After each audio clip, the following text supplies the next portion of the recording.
지난번 오후 예배 시간을 통하여서 우리는 소재에 대해서 살펴보았었습니다. 여러분, 이 소재는 히브리어로 무엇이었습니까? 민하였죠. 이 민하의 뜻은 선물입니다. 높은 사람이 아랫사람에게 주는 선물이 아니라 아랫사람이 높으신 분에게 드리는 감사의 선물이 바로 민하였습니다. 여러분, 그래서 이 소재는 무엇을 상징하는 제사이냐? 감사를 상징하는 제사입니다. 그 이름 뜻부터 하나님께 드리는 감사의 선물로서 이 소재는 감사를 상징하는 그런 제사입니다. 우리가 하나님께서 베풀어 주신 그 은혜들을 생각하면서 하나님께 감사하는 삶을 살아야 되고, 우리들이 하나님의 은혜에 감사하는 삶을 살면 하나님께서 우리의 감사를 향기로운 냄새로서 기쁘게 받아주신다라는 것을 이 소재는 우리에게 말씀하고 있습니다. 우리들이 하나님의 은혜에 감사하는 삶을 살아야 한다는 것을 이 소재는 말씀하고 있는 것이죠. 여러분, 그래서 우리는 이 소재를 통하여서 바로 이것을 깨닫고 하나님의 은혜에 감사하는 삶을 살기 위해서 힘써야 합니다. 하나님의 은혜를 늘 묵상함으로 그것을 날이 갈수록 더욱더 깊이 깨닫기 위해서 힘쓰고, 또 하나님의 은혜에 억지로가 아니라 진정으로 감사하는 삶을 살기 위해서 힘쓰는 일을 우리는 해야 되는 것이죠. 자, 이렇게 지난번에 살펴보았던 소재에 대해서 간단하게 정리해보았고, 오늘은 5제사 중에서 가운데에 위치해 있는 화목제에 대해서 살펴보도록 하겠습니다. 이 화목제는 히브리어로 무엇이라고 하는가 하면 슐라밈이라고 합니다. 슐라밈. 이 슐라밈은 샬롬에서 파생된 말입니다. 샬롬은 우리가 잘 알고 있는 말이죠. 어떤 뜻을 가지고 있습니까? 안녕, 평안 이런 뜻을 가지고 있습니까? 여러분, 그래서 이스라엘에서는 인사말로 무엇을 사용합니까? 샬롬 이렇게 인사를 하죠. 샬롬 하면 뭡니까? 안녕하세요, 평안하세요, 이런 인사말이 되는 것입니다. 이 슐라밈은 바로 샬롬의 복수 형태입니다. 그러니까 억지로 번역을 해보자면, 직역을 해보자면 안녕들, 평안들 이렇게 억지로 번역을 할 수가 있는 것이죠. 여러분들, 이것을 이렇게 번역하지 않고 화목제라고 번역해 놓았는데, 왜 화목제라고 번역하고 있느냐? 화목제가 하나님과의 관계가 회복된 것에 대해서 감사하는 의미로 드리는 제사이기 때문입니다. 여러분, 죄를 지으면 어떻게 됩니까? 죄를 지으면 하나님과의 교제가 끊어지게 되고 하나님과의 관계가 파괴되고, 또 하나님께로부터 오는 모든 좋은 은혜와 복들을 받아 누리지 못하게 됩니다.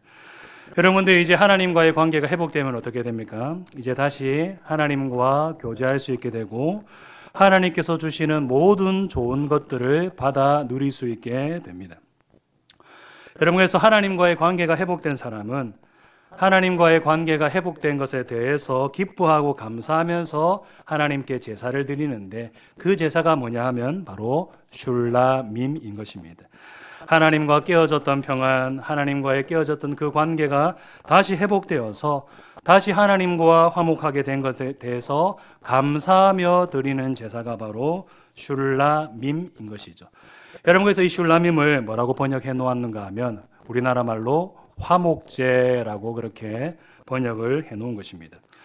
문자 그대로 직역을 하자면 평안들, 안녕들이라고 번역해야 되겠지만은, 그 제사가 가진 의미와 목적에 맞게 화목제라고 이름을 붙인 것입니다. 하나님과의 파괴된 관계가 회복되고 다시 하나님과 교제를 나누고 다시 하나님과 화목하게 된 것에 대해서 감사하고 기뻐하면서 드리는 제사이기 때문에 화목제라고 그렇게 붙인 것이죠.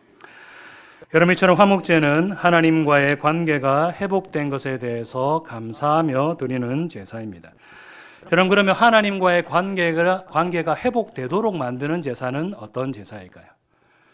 하나님과의 관계를 회복시키는 제사는 어떤 제사인가 하면 바로 번제입니다. 여러분, 지난번에 번제에 대해서 살펴볼 때에 이 번제는 누구의 온전한 헌신과 희생을 상징하는 제사라고 말씀을 드렸었습니까?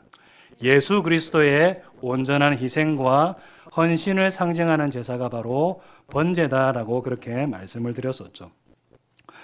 이 번제는 예수님의 온전한 희생과 헌신을 상징합니다. 우리를 위해서 십자가에서 모든 것을 다 내려놓으시고 다 쏟아내신 그 예수님의 희생, 예수님의 온전한 헌신을 상징하는 제사인 것이죠. 여러분, 그래서 성경을 보면 이 번제를 받으시고 하나님께서 진노와 심판을 거두신 것을 종종 볼 수 있다라고 말씀을 드렸었습니다. 노아 때에 있었던 홍수 심판 때에도 하나님께서 어떤 제사를 받으시고 이제는 내가 물로 심판하지 않겠다라고 말씀하셨느냐? 바로 번제를 받으시고 그렇게 진노를 거두셨다는 것을 볼 수 있습니다. 또 다윗이 인구조사를 하여서 하나님의 심판, 전염병이 임했을 때에도 하나님께서 어떤 제사를 받으시고 그 진노하신 칼을 거두도록 만드셨느냐? 바로 번제를 받으시고 하나님께서 진노를 거두셨다라는 것을 볼 수 있죠. 이 번제가 예수님의 희생과 헌신을 상징하는 제사이기 때문에 하나님께서 번제를 받으시고 그 진노를 거두셨다는 것을 볼 수 있는 것입니다. 여러분, 이처럼 번제는 죄로 인한 하나님의 진노와 저주를 멈추게 만들고 죄로 인해서 파괴되었던 하나님과의 관계가 회복되도록 만드는 제사입니다. 여러분, 그리고 화목제는 이 번제를 통하여서 다시 하나님과 화목하게 된 사람이 하나님과의 관계가 다시 회복되고 화목하게 된 것에 대해서 감사하면서 드리는 제사입니다. 번제와 화목제의 차이를 잘 아시겠죠? 번제는 하나님과 화목하게 만드는 그런 제사이고 이 화목제는 번제를 통하여서 화목하게 된 것 때문에 감사하면서 드리는 제사가 바로 화목제인 것입니다. 여러분, 그래서 성경을 보면 화목제를 단독으로 드리지 않고 번제 다음에 곧 이어서 화목제를 드렸다는 것을 볼 수 있습니다. 출애굽기 20장 24절 말씀 한번 띄워주시죠. 같이 한번 읽겠습니다. 시작. 내게 토단을 쌓고 그 위에 내 양과 소로 내 번제와 화목제를 드리라. 여기도 순서가 있습니다. 번제를 먼저 드리고 화목제를 드렸다라는 그런 말씀입니다. 또 사무엘하 6장 18절 말씀 같이 한번 읽겠습니다. 시작. 다윗이 번제와 화목제 드리기를 마치고 만군의 여호와의 이름으로 백성에게 축복하고, 역시 마찬가지로 번제를 드리고 화목제를 이어서 드렸다는 것을 볼 수 있습니다. 여러분, 이렇게 화목제는 번제 다음에 곧 이어서 드립니다. 여러분, 이것은 오늘 본문에서도 확인할 수가 있는데 오늘 본문 5절 말씀을 함께 읽도록 하겠습니다. 시작. 아론의 자손은 그것을 제단 위에 불 위에 있는 나무 위에 번제물 위에서 살을지니. 화목제물을 무엇 위에서 살으라라고 말씀하고 있습니까? 번제물 위에서 살라야 된다라고 말씀하고 있습니다. 이 번제물 위에 화목제물을 살라야 된다는 것은 번제를 드리고 난 뒤에 남은 숯불 위에 화목제물을 드려야 된다라는 그런 의미입니다. 이게 먼저 화목제를 드리고 그 다음에 번제를 드리는 것이 아니라 번제를 먼저 드리고 난 뒤에 곧 이어서 화목제를 드리는 것이다라는 것을 알 수가 있는 것이죠. 번제를 통하여서 하나님과의 관계가 회복된 사람이 하나님과의 교제가 다시 회복된 것에 대해서 감사하며 드리는 제사가 바로 화목제이기 때문에 번제를 먼저 드리고 화목제를 드리는 일을 하였다라는 것을 알 수 있는 것입니다. 하나님과의 관계가 다시 회복되고 다시 하나님의 은혜와 복을 누리게 된 것에 대해서 기뻐하고 감사하며 드리는 제사가 바로 화목제다라는 것을 알 수 있는 것이죠. 자, 이렇게 화목제는 하나님과의 관계가 회복된 것에 대해서 감사하며 드리는 제사인데, 이렇게 기뻐하고 감사하며 화목제를 드릴 때에 화목제를 드리는 사람이 한 가지 주의해야 될 사항이 있습니다. 그것은 무엇인가 하면 그 은혜와 기쁨을 혼자서 누려서는 결코 안 된다라는 것입니다. 표를 한번 띄워주시기 바랍니다. 이 표 자주 보죠. 우리가 이 5대 제사를 살펴보면서 계속해서 이 표를 보고 있습니다. 이 표는 하나님께 제사를 드렸을 때에 그 제물이 누구에게 돌아가는가, 제사를 드리고 난 뒤에 그 몫이 누구에게로 돌아가는가를 보여주는, 정리해 놓은 그런 표입니다. 자, 먼저 번제는 어떻습니까? 누구에게로 몫이 다 돌아가는 것을 볼 수 있습니까? 하나님께로 몫이 다 돌아가는 것을 볼 수 있습니다. 번제는 가죽을 제외한 모든 부분을 하나님께 드리죠. 가죽은 제사장에게로 돌아가는데 이 가죽은 뭐 때문에 하나님께 태워서 드리지 않고 제사장에게 돌아간다라고 말씀을 드린 적이 있습니까? 이 가죽을 태우는 경우에 연기가 많이 나고 아주 지독한 냄새가 나기 때문에 태우지 않는 것이다라고 말씀을 드렸습니다. 그러니까 이것은 연기가 많이 나고 냄새가 많이 나는 그 이유 때문에 하나님께 안 드리는 것일 뿐이지, 사실상은 제물의 전부를 다 하나님께 태워서 바치는 제사가 바로 번제인 것입니다. 하나님께 다 돌아가는 것이죠. 여러분, 그래서 번제는 무엇을 상징하는 제사라고 했습니까? 헌신의 제사라고 말씀드렸었죠. 헌신을 상징하는 제사다. 자, 그리고 소제도 우리가 살펴보았었는데, 소제는 어떻습니까?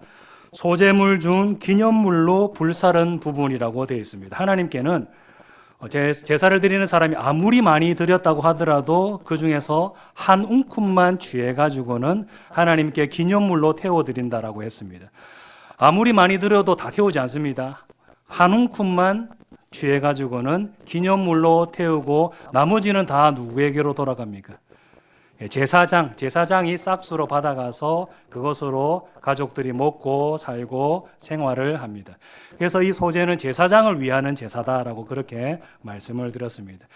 제사장의 생활비를 위해서 드리는 제사가 바로 소제였다라고 말씀을 드렸었죠. 자, 오늘 우리가 살펴보고 있는 화목제는 어떻습니까? 그 제물의 몫이 누구에게로 다 돌아가고 있는 것을 볼 수 있습니까? 제사를 드린 사람에게 거의 대부분이 다 돌아가는 것을 볼 수 있습니다. 하나님께는 뭐만 태워드리느냐? 기름 부분만 태워드립니다. 하나님께는 고기 안 드립니다. 하나님께는 기름 부분만 태워서 드립니다. 오늘 보면 3절에서 5절을 보면 그 내용이 나오는데, 하나님께 뭐 드리는 거 나옵니까? 내장에 덮인 기름, 내장에 붙은 기름, 콩팥, 이렇게 사람이 안 먹지 못하는 고기 부분은 드리지 않고 기름 부분만 드리는 것을 볼 수 있습니다. 자, 그러면 고기 부분을 어떻게 하느냐? 제사장이 제사를 드린 싹수로 조금 가져가고 나머지 전부를 누가 돌려받는가 하면 제사를 드린 사람이 거의 대부분의 고기를 다시 돌려받습니다. 여러분, 다른 제사들을 보면 어떻습니까? 제사를 드린 사람이 받아가는 몫이 있습니까? 없습니까? 없습니다. 하나도 받는 게 없습니다. 번제를 드리든지 소제를 드리든지 그 다음에 속죄제를 드리든지 속건제를 드리든지 받아가는 것이 아무것도 없습니다. 그런데 이 화목제는 어떻습니까? 받아가는 몫이 있을 뿐만 아니라 고기의 거의 대부분을 다 도로 돌려받아가는 것을 볼 수 있는 것입니다. 여러분, 어떻습니까? 이제 표 치워도 됩니다. 어떻습니까? 화목제 참 드릴 만한 그런 좋은 제사라고 할 수 있겠죠. 예. 소를 드리면 하나님께는 못 먹는 기름 부분만 드리고 소 한 마리 고기의 대부분을 도로 받아가는 겁니다. 또 양 한 마리를 드리는 경우에도 양 한 마리를 다시 도로, 고기 부분을 도로 받아가는 그런 제사가 화목제인 것입니다. 참 드릴 만하고 좋은 제사다라고 그렇게 생각이 됩니다. 자, 그런데 이 고기 부분을 도로 받아가서 어떻게 해야 되느냐? 하루나 이틀 만에 다 먹어야 된다라고 성경은 말씀하고 있습니다. 레위기 7장 15절 말씀, 같이 한번 읽도록 하겠습니다. 시작. 감사함으로 드리는 화목제물의 고기는 드리는 그날에 먹을 것이요 조금이라도 이틀날 아침까지 두지 말 것이니라. 아멘. 화목제를 드리고 난 뒤에 그 고기를 그 하루 만에 다 먹어야 된다라고 말씀하고 있습니다. 조금이라도 그 다음날 아침까지 남겨두었다가 먹어서는 안 된다라고 말씀하고 있습니다. 소를 화목제로 드렸으면 소 한 마리의 그 고기를 다 도로 받아가가지고는 그날 하루 만에 다 먹어야 된다는 것이죠. 양 한 마리도 마찬가지로 그날 하루 만에 다 먹어야 된다라는 것입니다. 여러분, 어떻습니까? 소 한 마리 하루 만에 뚝딱 하는 거 여러분 한번 도전 한번 해보시겠습니까? 저도 개인적으로 고기를 참 좋아하는 사람이지만은 자신이 없는 것 같습니다. 소 한 마리를 하루 만에 다 먹어야 된다. 저도 먹기 해봤자 한 1kg에서 2kg 정도. 성도님들의 눈을 보니까 그것보다 더 먹겠는데 이렇게 생각하시는 분이 혹시 있을지 모르겠는데 아마도 하루 종일 먹는다 하더라도 1kg 정도, 또 많이 먹어도 한 2kg 정도 그렇게 먹지 않을까 그렇게 생각이 되는데, 하루 만에 소 한 마리를 먹는다라는 것은 이것은 불가능한 일인 것이죠. 여러분, 또 레위기 7장 16절에서 18절을 보면 이렇게 말씀하고 있는 것을 볼 수 있습니다. 함께 읽겠습니다. 시작. 그러나 그의 예물의 제물이 서원이나 자원하는 것이면 그 제물을 드린 날에 먹을 것이요 그 남은 것은 이틀날에도 먹되 그 제물의 고기가 셋째 날까지 남았으면 불살을지니 만일 그 화목 제물의 고기를 셋째 날에 조금이라도 먹으면 그 제사는 기쁘게 받아들이지 않을 것이라. 드린 자에게도 예물답게 되지 못하고 도리어 가증한 것이 될 것이며 그것을 먹는 자는 그 죄를 짊어지리라. 아멘. 화목제를 서원이나 자원하는 성격으로 드리는 경우에는 이틀까지 먹을 수 있다라고 말씀하고 있습니다. 그러나 셋째 날까지 남겨두면 다 불살라서 없애버려야 된다라고 말씀하고 있습니다. 그리고 만약에 그것을 다 없애버리지 않고 셋째 날에 한 점이라도 조금이라도 그 고기를 먹으면 그 제사 전체가 하나님께 기쁘게 받아들여지지 않는 제사가 된다라고 말씀하고 있습니다. 하루나 이틀 만에 먹어야 되는데 먹지 않고 조금이라도 남겨두었다가 먹으면 화목제 제사 전체가 하나님께서 받아주시지 않는 그런 제사가 된다라는 것이죠. 여러분, 그리고 18절 후반부를 보면 어떻습니까? 하나님께서 받아주시지 않는 제사가 될 뿐만 아니라 그 드린 제물이 가증한 것이 되고 그것을 먹는 자는 죄를 짊어지게 된다라고 말씀하고 있습니다. 고기를 조금이라도 남겨두었다가 먹으면 그 제물이 하나님께 가증한 것이 되고 죄를 짓는 일이 된다라고 이렇게 말하고 있는 것을 볼 수 있는 것입니다. 여러분, 그래서 화목제를 드리고 난 뒤에 남은 고기는 하루나 이틀 만에 다 먹어야 되는데, 여러분, 하루나 이틀 만에 다 먹으려면 어떤 방법밖에 없겠습니까? 사람들을 불러 모아가지고 나누어 먹는 방법밖에 없는 것입니다. 가족들을 다 불러 모으고 내가 아는 사람들, 동네 사람들 다 초대해가지고 잔치를 벌이는 것이죠. 여러분, 그래서 잔치를 열어서 고기를 함께 나누어 먹는 일을 하는 것입니다. 나누어 먹는 일을 하면서 뭐 하겠습니까? 하나님께 받은 은혜를 나누고 다시 하나님과 화목하게 된 그 기쁨을 나누고 전하는 일을 하는 것이죠. 여러분, 화목제는 바로 이런 제사인 것입니다. 하나님은 바로 이런 일을 하도록 하기 위하여서 제사를 드린 사람이 그 대부분의 고기를 받아서 다시 돌아가도록 그렇게 만든 것입니다. 사람들을 불러 모아서 고기 먹고 잔치해라, 여기에 강조점이 있는 것이 아니라 그것을 먹고 마시면서 하나님의 은혜를 나누는 일을 해라. 사람들과 교제를 나누면서 하나님의 은혜를 나누고 하나님과의 관계가 회복된 그 기쁨을 나누는 일을 해라. 이 목적을 위하여서 하나님께서는 이런 화목제 제도를 만드신 것입니다. 내가 전에 하나님 앞에서 죄를 지어가지고 하나님과의 관계가 끊어졌었는데 번제를 드림으로 하나님과 화목하게 되었다. 그래서 화목제를 드리면서 사람들을 불러 모아서 잔치를 열면서 너도 죄 짓지 말고 하나님과 빨리 회복하도록 해라. 이런 것을 간증하고 나누고 그렇게 교제를 나누는 제사가 바로 화목제인 것입니다. 여러분, 이처럼 화목제는 하나님과 화목하게 된 것에 대해서 감사하면서 다른 사람들과 그 은혜와 기쁨을 나누는 제사입니다. 그냥 하나님께만 감사하는 것, 여기에 강조점이 있는 것이 아니라 다른 사람들과 교제하면서 그 은혜와 기쁨을 함께 나누는 것, 여기에 바로 화목제의 목적이 있는 것이죠. 여러분, 그래서 오늘 설교 제목이 무엇입니까? 무슨 제사 화목제라고 되어 있는 것을 볼 수 있습니까? 교제의 제사 화목제라고 되어 있는 것을 볼 수 있습니다. 화목제는 어떤 제사라는 것입니까? 교제의 제사다라는 것이죠. 사람들을 불러 모아서 함께 교제를 나누면서 하나님의 은혜를 나누는 제사가 바로 화목제라는 것입니다. 자, 그러면 이제 화목제에 대해서 우리가 알았는데 이 화목제를 오늘날 우리가 어떻게 적용해 보아야 되겠습니까? 오늘날 우리들이 이제 화목제 제사를 드리지는 않지만은 예수 그리스도 안에서 어떤 화목제의 삶을 살아가야 되는 것일까요? 첫 번째로 우리들이 복음을 전하는 삶을 살아야 합니다. 1번 같이 한번 읽겠습니다. 시작. 복음을 전하는 삶을 살아야 합니다. 아멘. 화목제는 예수님으로 말미암아서 하나님과 화목하게 된 사람이 그 은혜에 감사하면서 그 은혜를 다른 사람들과 나누는 일을 하는 제사라고 말씀드렸습니다.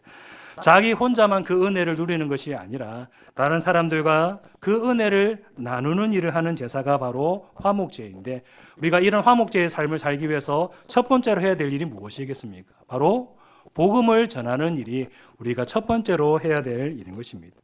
나만 구원의 기쁨을 누리는 것이 아니라 아직 이 기쁨 가운데 들지 못한 사람들에게 이 복음을 전하여서 그 사람들도 기쁨을 누릴 수 있도록 만드는 것, 이것이 바로 오늘날 우리들이 살아가야 될 화목제의 삶인 것입니다.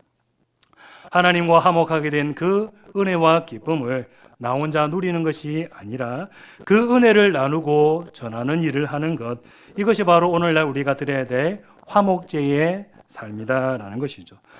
여러분, 그래서 우리들은 아직 예수님을 알지 못하는 사람들에게 복음 증거하는 일을 열심히 감당해야 됩니다. 아직 예수님을 알지 못하고 믿지 못하여서 하나님과 원수되어 있는 사람들에게 복음 증거하는 일을 우리들이 열심히 감당해야 되는 것입니다.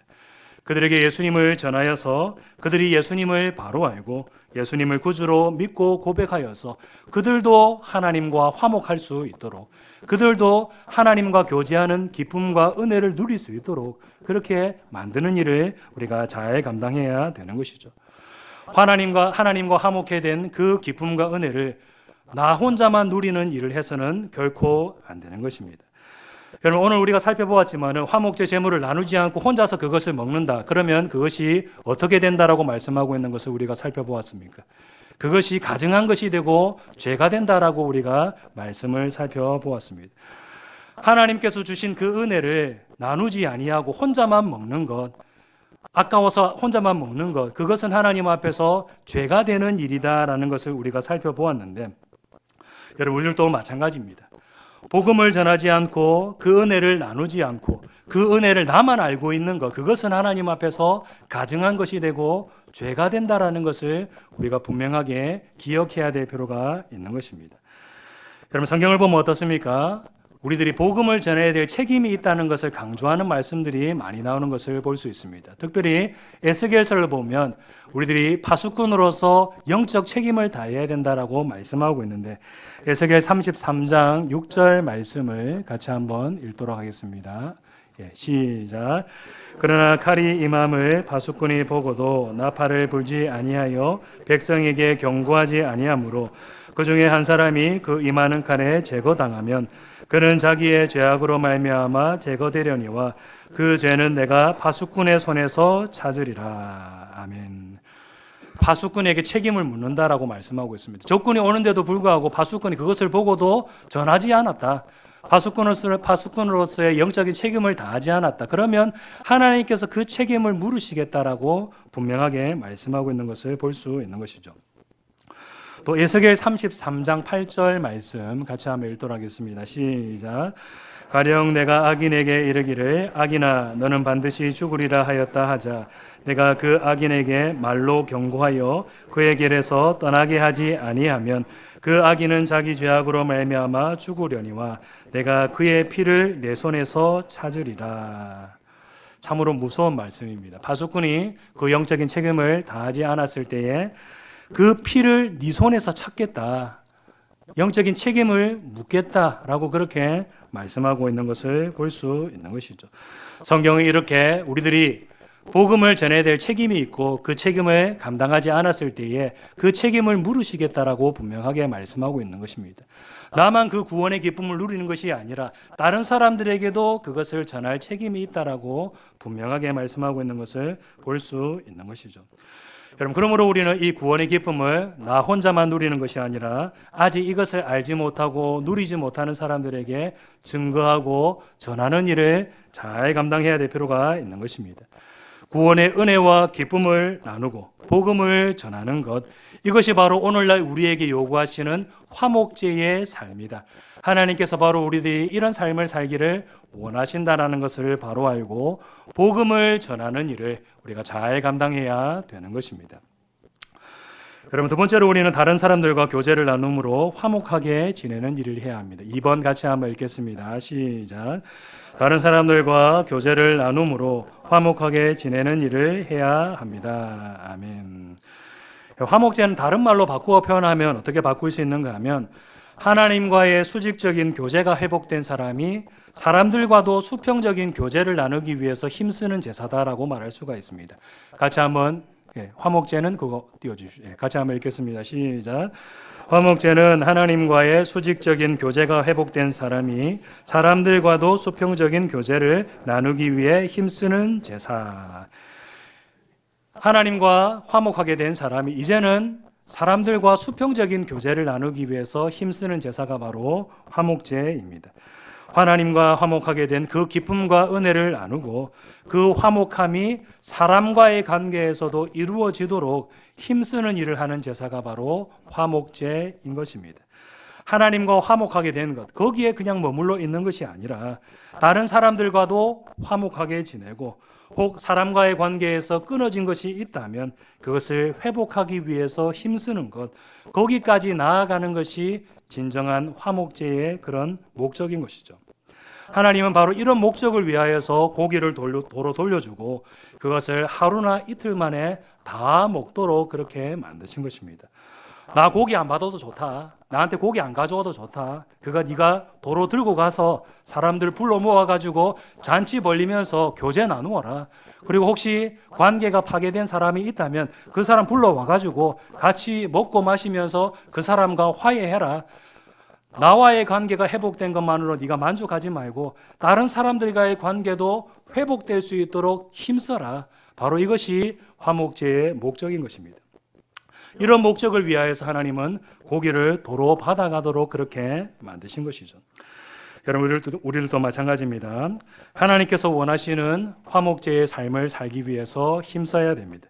다른 사람들과 수평적인 교제를 나누기 위해서 힘쓰고 화목한 관계를 유지하기 위해서 힘쓰는 삶을 우리들은 살아가야 되는 것입니다. 여러분, 한국교회를 보면 어떻습니까? 하나님과의 수직적인 교제는 참으로 강조를 많이 하지만은 다른 사람들과의 수평적인 교제는 별로 강조하지 않는 경우를 볼 때가 많이 있습니다. 물론 성도 간의 교제 이런 것도 참 강조를 많이 하기는 하죠. 그렇지만 하나님께 예배하고 하나님 찬양하고 하나님께 기도하고 이렇게 하나님과 수직적인 교제를 나누는 것보다는 사람들과 교제를 나누는 것, 여기에 대해서는 별로 강조를 많이 하지 않고 신경을 별로 쓰지 않는 것을 볼 때가 참으로 많이 있는 것입니다. 여러분, 그러나 하나님은 화목제를 통하여서 우리들에게 무엇을 말씀하고 계시느냐? 하나님과의 교제도 중요하지만은 다른 사람들과의 교제도 너무도 중요하다라고 그렇게 말씀하고 있는 것입니다. 다른 사람들과도 교제를 나누고 화목한 관계를 유지하는 것, 이것도 너무도 중요한 일이다라고 우리에게 말씀하고 있는 것이죠. 하나님과의 관계가 회복된 사람은 사람과의 관계가 회복되기 위해서도 힘써야 되는 것이고, 또 하나님과 교제를 잘 나누는 사람은 다른 사람들과의 교제도 잘 나누기 위해서 힘써야 한다는 것을 화목제는 말씀하고 있는 것입니다. 여러분, 그러므로 우리는 어떤 일에 힘써야 되느냐? 서로 교제하고 화목한 관계를 가지는 일에 힘써야 될 필요가 있는 것입니다. 목장 안에서 우리가 이렇게 서로 교제함으로 하나 되기 위해서 힘쓰고, 또 전도회 안에서 이렇게 교제를 나눔으로 화목한 관계를 유지하기 위해서 힘쓰고, 여러분, 이렇게 교회에서 우리들이 서로 교제함으로 하나 되고 화목한 관계를 유지하기 위해서 힘쓰는 일을 우리는 해야 되는 것입니다. 여러분, 그리고 교회 안에서뿐만 아니라 세상 가운데에서 이웃들이나 직장 동료들과 같이 함께 살아가는 사람들과 교제 나누고 화목한 관계를 가지기 위해서 힘써야 되는 것이죠. 그렇게 화목한 관계를 가지면서 우리가 무엇을 전하는 일을 해야 되겠습니까? 바로 복음을 전하는 일을 해야 되는 것입니다. 이것이 바로 하나님께서 원하시는 화목제의 삶이다라는 것을 우리가 분명하게 기억하고 이런 삶을 살기 위해서 힘쓰는 일을 해야 되는 것입니다. 여러분, 이제 말씀 맺도록 하겠습니다. 화목제는 우리가 받은 은혜를 나누고 서로 교제하는 삶을 살기를 하나님께서 원하시고, 이러한 삶을 살아갈 때에 하나님께서 향기로운 냄새로서 기쁘게 받아주신다라는 것을 말씀하고 있습니다. 우리 성도님들이 이것을 기억하시고 받은 은혜 나누고 서로 교제하는 삶을 살아가므로 하나님께 향기로운 냄새가 되는 그런 우리 모든 성도님들 다 되시기를 주님의 이름으로 축복합니다.